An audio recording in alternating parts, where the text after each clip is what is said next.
सातारा जिल्ह्याच्या पश्चिम भागामध्ये अजूनही मुसळधार पाऊस सुरू आहे। याच्यामुळं सातारा जिल्ह्यातली जी मुख्य धरणं आहेत याच्या पाणी पातळीमध्ये झपाट्यानं वाढ होताना पाहायला मिळते। यामुळं या धरणांमधून पाण्याचा विसर्ग करण्याचा धरण प्रशासनानं निर्णय घेतलेला आहे आणि यातून पाणी विसर्ग करायला सुरुवात केलेली आहे।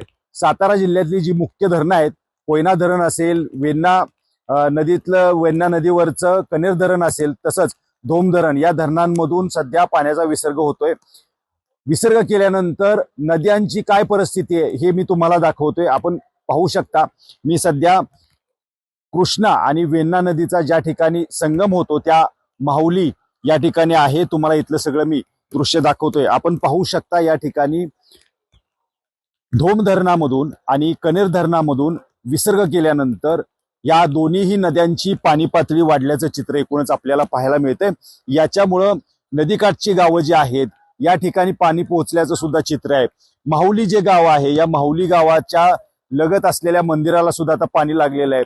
तसंच आपण पाहू शकता की संगम माहुलीमध्ये जे छत्रपती शाहू महाराजांची समाधी आहे ती सुद्धा पाण्यामध्ये बुडल्याचं चित्र एकूणच पाहायला मिळतंय।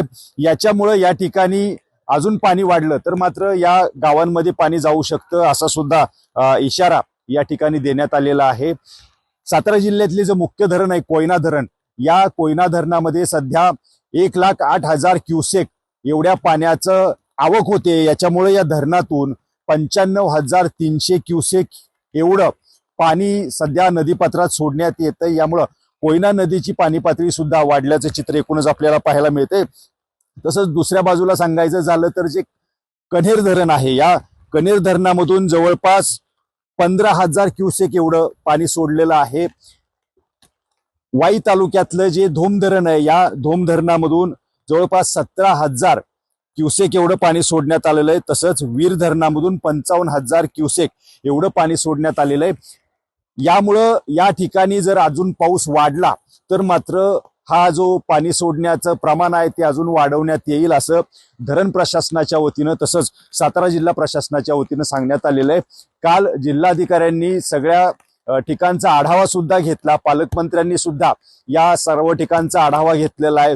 ज्या ठिकाणी दरड प्रवण क्षेत्र आहेत या ठिकाणी सुद्धा लोकांना स्थलांतरित करण्यात आलेलं आहे। तसंच ज्या ठिकाणी पाणी घरांमध्ये जाऊ शकतं, ज्या गावांमध्ये, तिथल्या लोकांना सुद्धा स्थलांतरित करण्यात आलेलं आहे।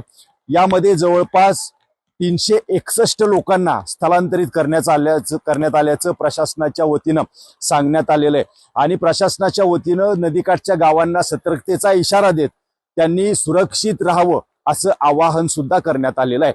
कॅमेरामन तुषार जाधव समी, सचिन जाधव, न्यूज 18 लोकमत, सातारा।